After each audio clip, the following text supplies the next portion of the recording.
Olá pessoas, eu sou a Natasha, este é o Redemunhando e hoje finalmente é dia de eu apresentar para vocês as minhas leituras favoritas de 2018.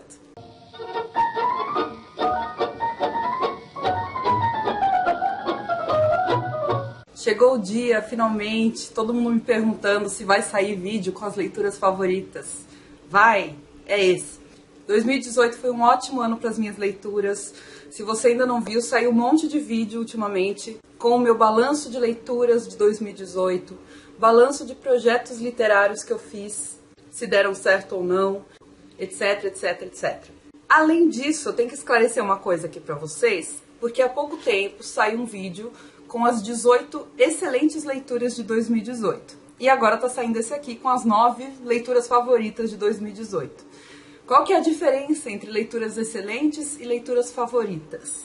Isso é uma coisa que eu tentei explicar num outro vídeo que eu já fiz há um tempo aqui no canal, que é o que faz uma leitura ser favorita pra mim. E eu cheguei à conclusão de que é um critério completamente subjetivo.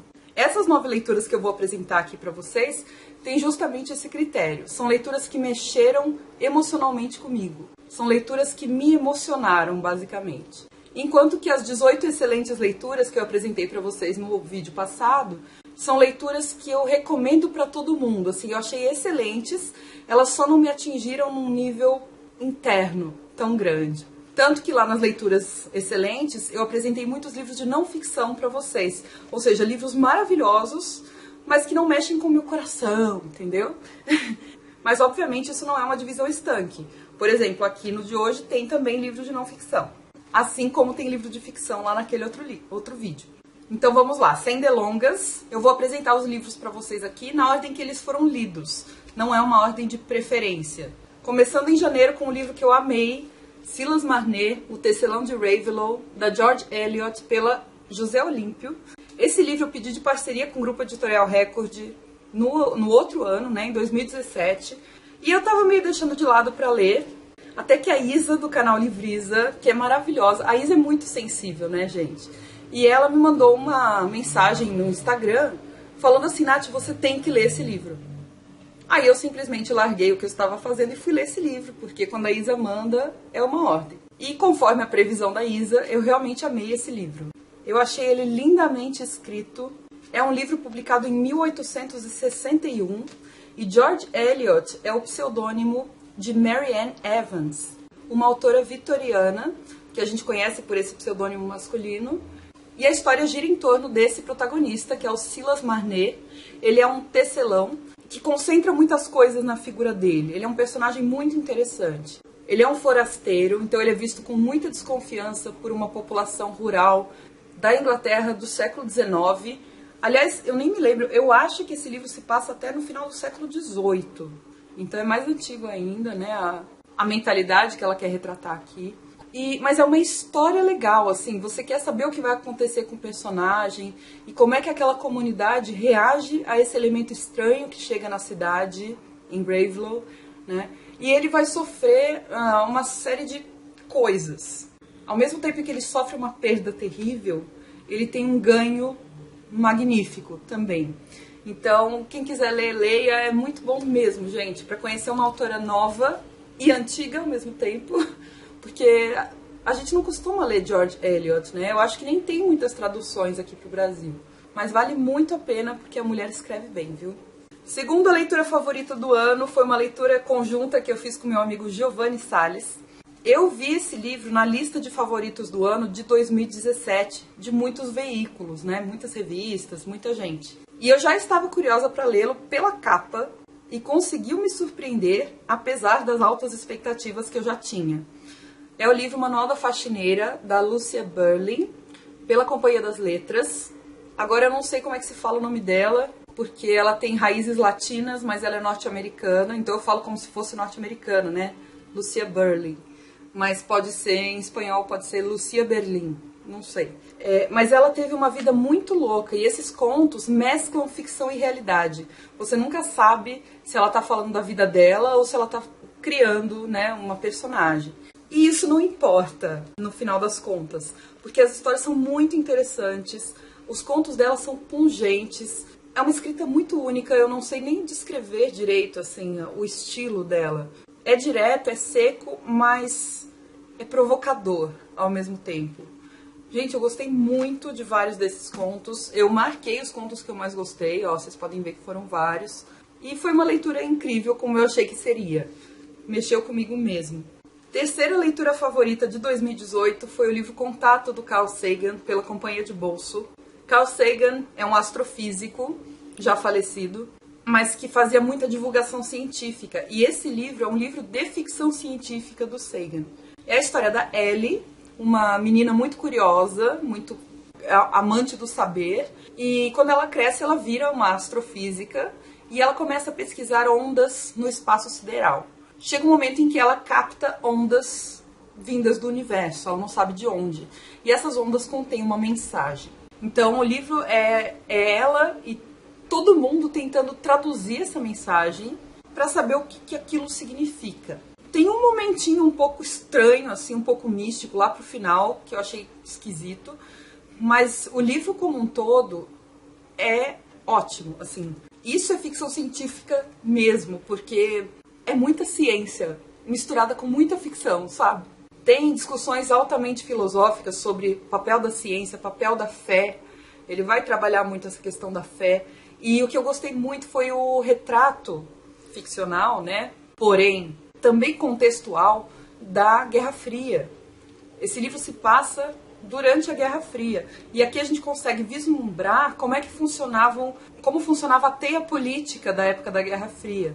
Como os cientistas nos Estados Unidos tinham que fazer para conseguir fazer avançar suas pesquisas, mesmo tendo como competição cientistas soviéticos, chineses e outros, e como eles também tentavam colaborar entre si. Ao mesmo tempo que eles competiam, eles colaboravam. É uma coisa super complexa. E aqui deu para ver de uma forma muito clara. Uma coisa que talvez um livro de não ficção sobre isso fosse meio monótono, né? Esse eu gostei muito. E aí, só um adendo, eu não gostei do filme, tá? Eu sei que tem bastante gente que gosta do filme, mas eu achei o filme muito inferior ao livro. Outro que eu amei, foi uma releitura, na verdade, mas só agora que entrou para os meus favoritos, foi o livro A Revolução dos Bichos, do George Orwell, pela Companhia das Letras. Eu tinha lido logo depois de sair da faculdade e achei um livro bom, mas nada demais. E aí, esse ano de 2018, eu li com os meus alunos no clube de leitura e eu amei. Aí entrou para os meus favoritos, eu consegui fazer as conexões que eu queria com a Revolução Russa, né? Porque, na verdade, esse livro é uma alegoria para a Revolução Russa e para a montagem da União Soviética. É uma crítica ao regime totalitário do Stalin.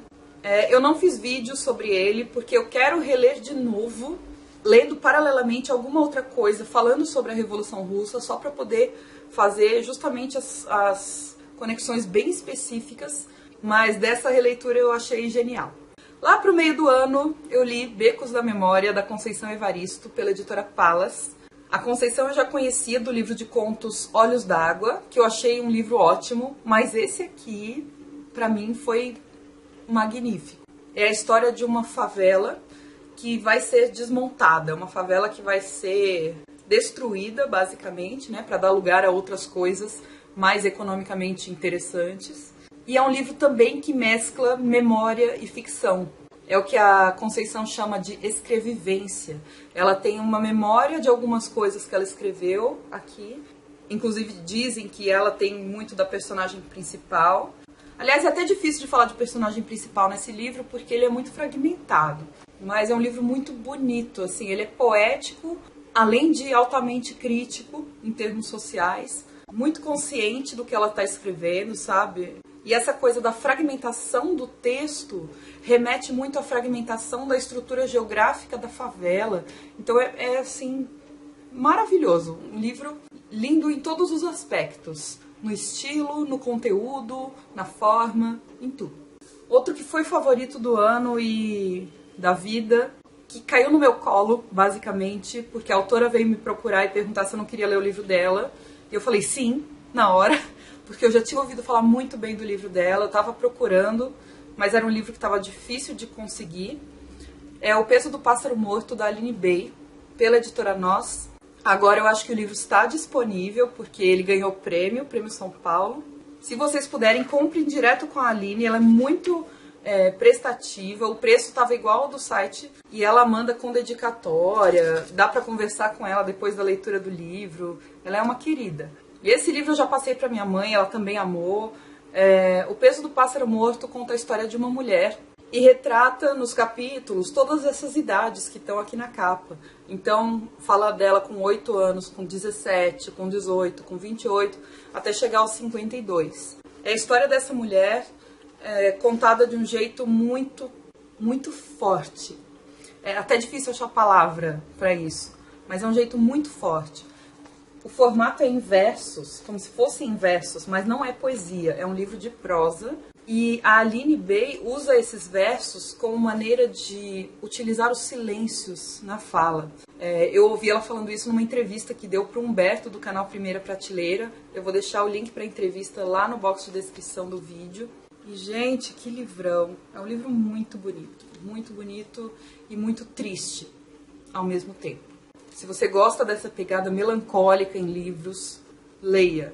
O 7º livro da minha lista dos 9 livros favoritos de 2018 é um que eu pretendia ler, mas não tão logo. E aí uma leitura conjunta também me fez acelerar essa vontade que eu estava de ler.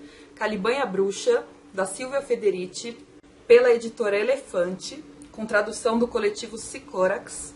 Esse livro, Caliban e a Bruxa, eu li junto com a Camila, a Tami e a Carol Miranda, e foi magnífico também. É um livro de não ficção. A autora Silvia Federici é italiana e ela vai analisar como o período de transição, que a gente chama, de transição entre feudalismo e capitalismo, foi fundamental para a montagem do sistema capitalista. Ela analisa como, em alguns aspectos, o período feudal foi mais liberal, entre aspas, ou mais benéfico, talvez, para algumas pessoas, para algumas classes sociais, claro, com outras formas de dominação diferentes, mas talvez não tão opressivas quanto o capitalismo, que é uma coisa diferente do que a gente ouve na escola, por exemplo, né? E ela analisa como a caça às bruxas vai conseguir montar esse sistema capitalista, né? Vai colaborar para a montagem desse sistema. Vai falar sobre mulheres, corpo e acumulação primitiva. Então ela vai analisar como foi importante para essa montagem do sistema capitalista, da transição do feudalismo para o capitalismo, como foi importante colocar as mulheres numa posição subalterna, como foi importante domesticar os corpos das pessoas para se tornarem proletariado e coisas desse tipo. Livro incrível, falou muita coisa que eu nunca tinha pensado antes. Então foi um livro de explosões mentais. Eu ainda estou pensando em como fazer um vídeo para esse livro, eu não sei se eu vou fazer ou não. Talvez ele mereça uma releitura para eu conseguir fazer um vídeo decente para vocês. Eu ainda vou ver o que eu vou fazer da minha vida com relação ao Caliban e a Bruxa. Mas leiam, porque é muito bom. Pessoal, se você quiser adquirir algum desses livros que eu estou mencionando, não só esses, na verdade, se você quiser adquirir qualquer livro ou qualquer produto pelo site da Amazon, eu vou deixar aí no box de descrição do vídeo um link, e você clicando nesse link e comprando normalmente, você colabora com o Redemoinhando. Você não paga nada mais por isso e eu recebo uma pequena comissão da Amazon pela venda. E aí, para finalizar a nossa lista, faltam 2, 2 livros que eu li agora no mês de dezembro e que foram incríveis. Levantado do Chão, do José Saramago, pela editora Companhia das Letras. Saramago é o meu queridinho da vida, Vocês sabem que é o meu autor favorito. O que não significa que eu favorite todos os livros dele. Por exemplo, os 2 primeiros que ele publicou na vida, os 2 primeiros romances, que foram o Terra do Pecado e o Manual de Pintura e Caligrafia, eu não favoritei. Eu não achei livros bons o suficiente, assim, que mexessem comigo. Esse aqui já é o 3º publicado por ele. É um livro que fala da zona rural portuguesa e vai contar a história de uma família, a família Mau Tempo, e das suas vivências no latifúndio. Aliás, pode ser considerado também a história do latifúndio em si, como se a terra fosse um ente vivo, Essa capa eu acho que tem a ver como se fosse um lote de terra. E é isso, o livro é sobre isso. Mas é muito lindo, sabe? O jeito que ele narra e as reflexões que ele faz no meio do texto, com o texto, Não é que ele para a história e faz uma reflexão, é tudo junto. É sensacional, assim, eu não sei nem descrever o Saramago para vocês, para quem não leu, né? Quem leu sabe o que é. E é um livro com muita coisa política, assim, você consegue ver o posicionamento político do Saramago. Ele toma um lado, que é o lado dos trabalhadores rurais, é o lado dos pobres, com relação aos poderosos. Eu vou fazer vídeo sobre ele para o meu projeto Todo Saramago, então aguardem que logo sai. E só para vocês saberem, não é um livro que assim eu de cara achei que fosse ser favorito. Esse aqui é um dos casos que eu comecei a ler, achei maravilhoso. Aí no meio do livro foi difícil, assim, eu achei que o livro perdeu muito ritmo, ficou maçante. E no final ele retoma de um jeito que, assim, não tem como. Ele não me deixou não ser favorito. Então, mais uma dica para vocês, Levantado do Chão, do Saramago. E o último que eu tenho para mostrar para vocês é um de não ficção, um livro de filosofia, Ética dos Maiores Mestres através da História, do Olinto Pegoraro, pela editora Vozes. Esse livro consegue fazer um panorama de vários sistemas éticos que a gente tem na filosofia ocidental. Então ele vai tratar de Platão e Aristóteles, ele vai tratar de Agostinho e Tomás de Aquino, ele vai tratar de Kant e depois vai falar das filosofias éticas mais contemporâneas. John Rawls, Jürgen Habermas, bioética e assim por diante. E o que eu mais gostei é que é um livro curto, então é um livro de estudo, né? Ó, tá todo grifado, todo marcado. E ele trata a filosofia com muito respeito. Ele fala dos sistemas filosóficos, ele fala de como aquele autor trata a ética, a política, a justiça, que são todos temas interligados. Quais são as críticas que se faz àquela corrente, por que aquela corrente é importante. Ele coloca trechos do pensamento do próprio autor, que eu acho importante também. É um livro que eu gostei muito. Se você curte temas de ética, esse livro é altamente recomendado. Último favorito do ano para vocês. E foi isso. Não se esquece de dar um joinha no vídeo. Por favor, me conta aí embaixo quais foram as suas leituras favoritas do ano. Tenho certeza que algumas mexeram com o seu coração, assim como com o meu. Agradeço a paciência de terem esperado esse vídeo sair. Mas dei uma folguinha, né, gente? Fim de ano, férias. Preciso de folga para poder gravar os vídeos. Mas tá aí. Obrigada pela companhia. A gente se vê nos próximos. Voltamos com a programação normal. Um beijo. Tchau.